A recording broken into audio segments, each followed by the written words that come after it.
Effondrement partie 2, le règne, le monde de l'âme.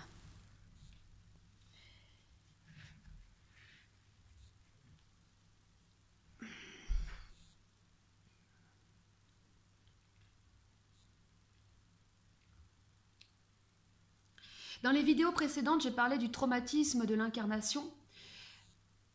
À partir du moment où une âme vient s'incarner dans un corps de chair et est coupée de son origine, cette coupure d'avec l'origine génère une blessure très profonde que l'âme va vivre comme si elle était coupable d'avoir fauté.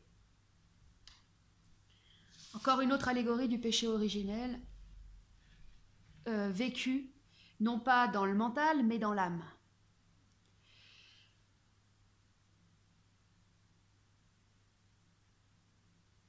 Quelle est l'origine de l'âme? Certains disent que l'âme émane des plans divins et que quand on meurt, on retourne d'où on vient. Ça paraît quand même un petit peu simple tout ça, ça paraît très joli, très mignon. Voilà les dernières mises à jour que j'ai à ce sujet. L'âme a bien une origine, mais c'est son origine en tant qu'âme. L'âme émane d'un plan que j'appellerais le plan plasmico-astral. Avant de s'incarner, l'âme est dans un espèce d'océan, d'un espèce de plasma qui a une certaine densité, qui est plus subtile que notre plan d'existence, mais qui n'est pas aussi densifié que le nôtre. C'est un plasma qui n'a pas de frontières, un immense océan. Ce plan, il est dans une matrice, il est déjà dans la matrice. Il est dans ce que certains appellent l'astral. Ce n'est pas le plan divin. Je ne sais pas après ce que tout le monde entend par divin des choses différentes. Mais si divin c'est la pure lumière ou c'est l'origine, à côté qu'il y ait une origine parce que c'est un grand mot encore une fois, mais si ça veut dire l'absolu, ce n'est pas l'absolu. Ce plan plasmique astral, c'est une immense couveuse, c'est une couveuse d'âme. L'âme a besoin de s'incarner dans un corps de chair densifié. Et à partir du moment où elle s'incarne dans ce corps densifié de matière, de chair, elle va vivre la souffrance de la limitation et de la contrainte. Toutes les souffrances de l'être sont des souffrances de l'âme, d'avoir été coupée de l'origine, de souffrir, de ne plus savoir d'où on vient, parce qu'il y a le voile de l'oubli, ça fait partie de l'expérience, en fait ça fait partie de la formation. Et donc on a cette blessure, et on est limité, on est enfermé. C'est pour ça qu'au moment de la mort, quand l'âme à nouveau se libère de son emprise charnelle, elle revit entre guillemets parce qu'elle se ressent à nouveau libérée. Les individus qui se sentent poussés au suicide, c'est quand ils ont trop de souffrance, que leur âme est trop en souffrance et qu'elle cherche des moyens pour se défaire de cette emprise trop enfermante de limitation du corps. Le problème, c'est que c'est pas le projet. Le projet, c'est pas que l'âme revienne dans son plasma informé des temps d'océan immatériel de matrice. Le projet, c'est que l'âme, une fois incarnée dans son corps de chair, se connecte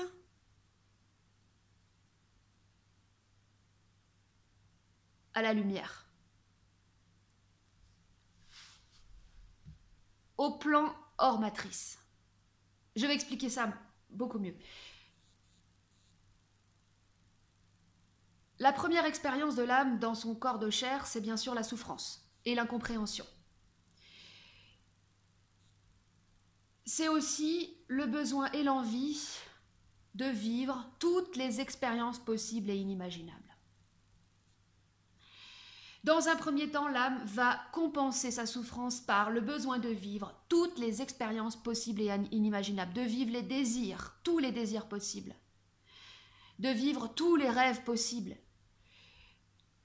de vivre aussi toutes les expériences, donc d'abuser, d'être abusé, de construire des empires, de perdre tout ce qu'elle a.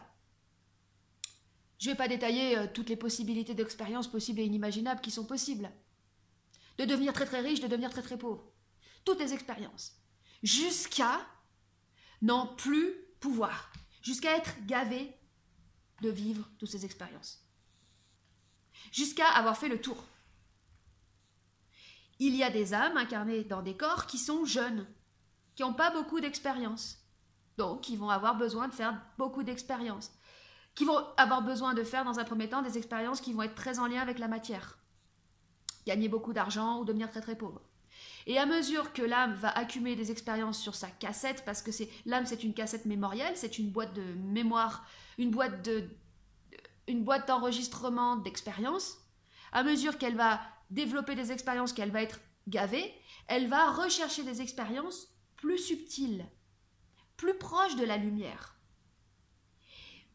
Mais, à mesure qu'elle va nourrir cet intérêt pour la lumière, elle va reconnecter avec son origine astrale de plasma astral.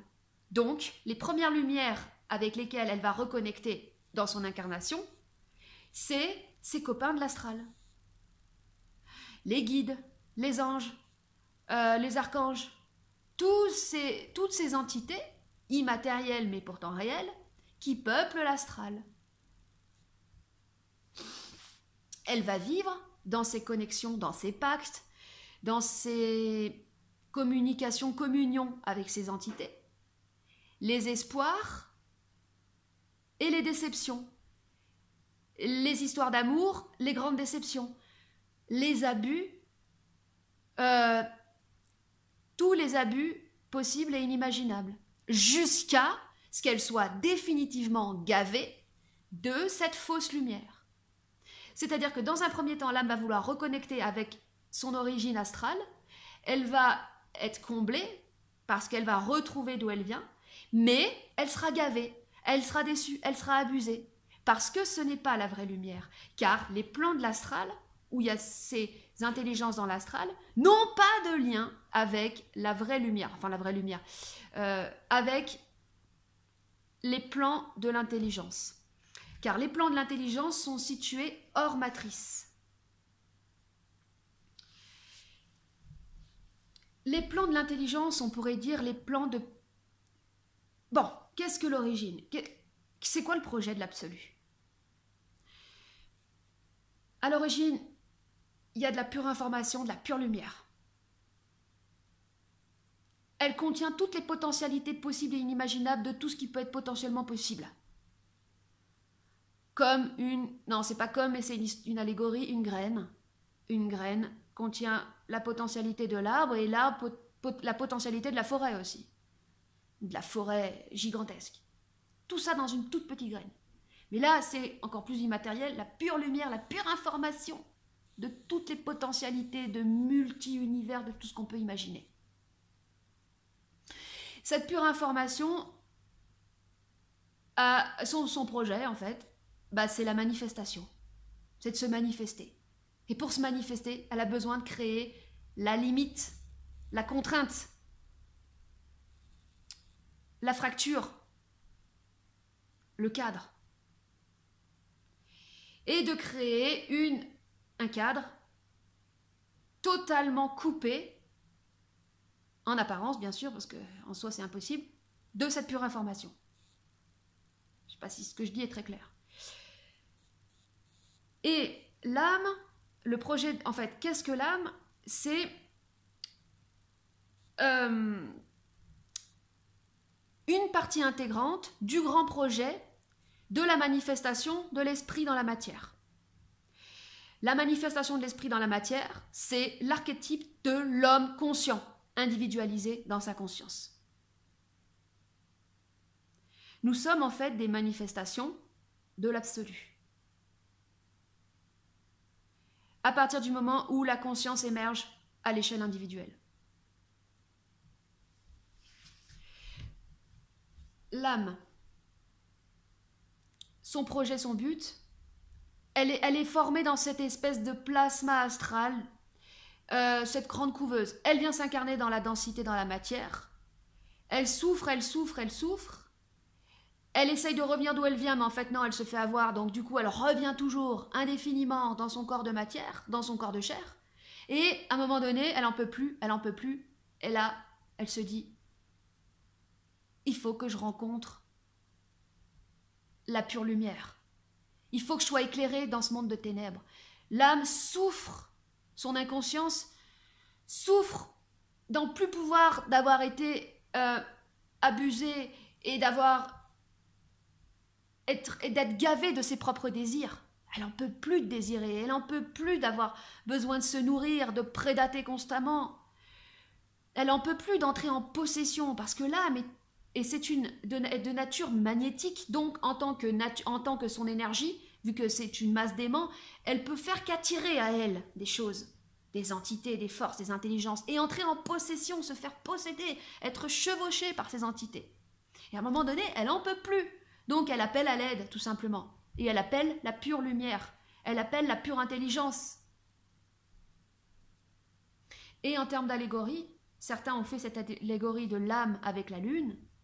On peut imaginer la lune qui appelle à l'aide au soleil.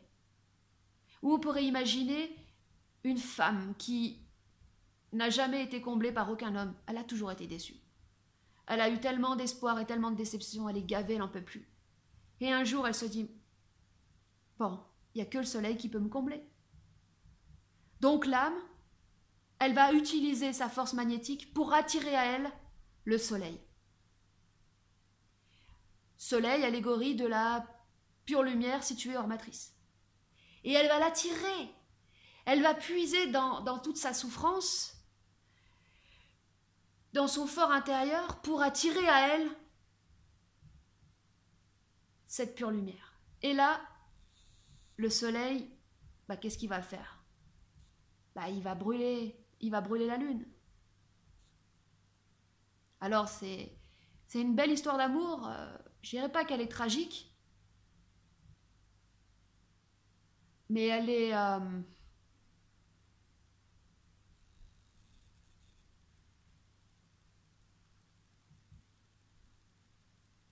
éblouissante.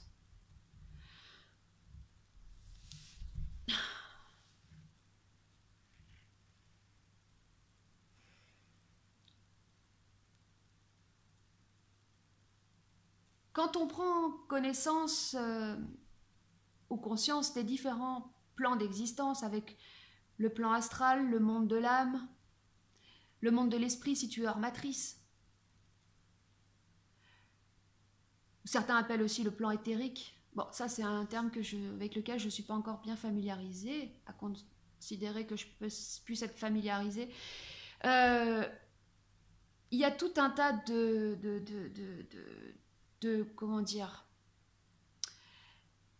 problèmes qui se posent parce qu'on va être attiré par l'absolu et on va rejeter des parties de nous-mêmes. Je m'explique.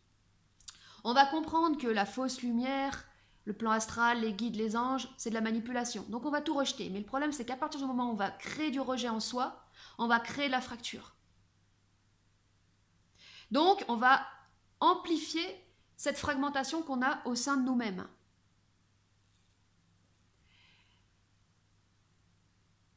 Et le but, en fait, c'est bien de recréer de la cohésion, de recréer de l'unité. Pareil pour les émotions. Quand on réalise que les émotions sont des perturbateurs, eh bien, on en vient à refouler les émotions, à vouloir contrôler les émotions. Et on rentre à nouveau dans une fracture, dans un rejet. On se fragmente. Parce que tant qu'on est dans la non-acceptation, on crée une altérité, on crée un alter-ego de contrôle. Je contrôle mes émotions. Altérité, super-ego, ego spirituel. Et hop, fracture. Et c'est pas le but. Et justement, c'est bien souvent là où on croit que le problème se trouve qu'il y a la solution. Les émotions, on peut les utiliser. Bien sûr, dans une totale inconscience, quand on est plongé dans la totale inconscience, on subit complètement nos émotions, on peut en avoir peur, peur d'être submergé par elles, on est complètement agi par elles, on est soumis à elles, ça perturbe complètement notre discernement, il suffit qu'on s'emporte et on va dire des choses à quelqu'un qu'on pense pas du tout et on va se couper de cette personne, on va créer un drame et puis ce sera n'importe quoi. C'est les expériences qui sont nécessaires de vivre jusqu'à en avoir marre et vouloir, par la force des choses, développer son discernement parce qu'on n'en peut plus. À mesure qu'on développe justement ce discernement par rapport à ce qu'est une émotion, c'est-à-dire un perturbateur, et que c'est une onde qui réagit, que l'émotion provient à partir du moment où c'est un... Ah, j'avais un appel. Ou un certain stimuli... Ah, j'étais un petit peu perturbée, en même temps j'ai été appelée. À partir du moment où il y a un stimuli particulier qui va nous agir et que du coup on va réagir automatiquement, donc que du coup l'émotion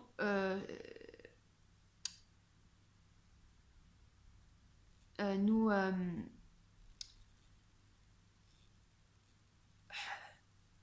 non, que...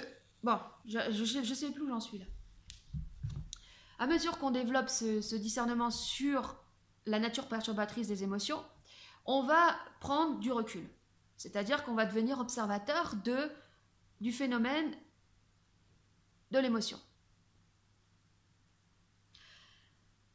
À mesure qu'on développe ce discernement, on se décolle de l'émotion.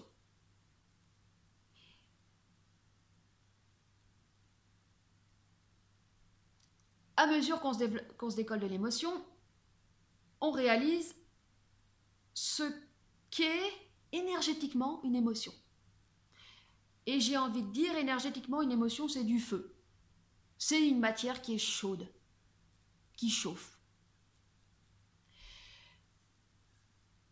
qui lave, des fois qui est plus proche de l'eau, des fois aussi dans le rire, qui amène de l'air. Ah, il manque un autre élément, la terre. Je ne sais pas comment on pourrait, par quelle allégorie on pourrait émotionnellement symboliser la terre. Bon, je ne sais pas. Et à mesure que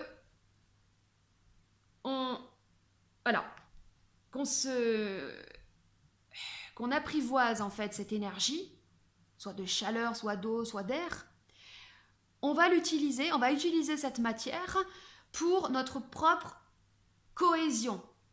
C'est-à-dire que ce qui avant faisait notre fracturation, on se fracturait dans la colère, on se fracturait dans les crises d'angoisse, de tout ce qu'on veut, tout ça, on va l'utiliser, créativement parlant, pour remettre de la cohésion. Je vous donne un exemple. Vous pouvez utiliser la colère dirigée contre votre propre inconscience. Ce feu de colère, ça suffit! Vous le dirigez contre votre propre inconscience et ainsi vous dynamisez, en fait, vous dynamitez votre propre inconscience. Vous envoyez des éclairs dans votre propre inconscience. Pareil dans les pleurs. Il y a certaines émotions où il n'y a même pas de mots qui sont pas de tristesse. On ne pleure pas de tristesse ou de mélancolie ou de regret, mais il y a certains pleurs qui viennent de très très très loin de l'intérieur et qui viennent laver toutes ces mémoires traumatisées, toutes nos blessures de trahison, d'abandon, les 5 blessures de l'âme, toutes ces blessures de l'âme qui ont amené de la fracturation, de la fracture, du morcellement, de l'alter ego, tout ça, avec ces pleurs, avec ces larmes, on vient laver, on vient dégager, en fait, libérer toutes ces mémoires. Et ça participe de la réunification de nous-mêmes. Donc c'est là que l'émotion, c'est intéressant. Et c'est super utile. Et qu'il ne faut pas la rejeter. Il faut l'utiliser.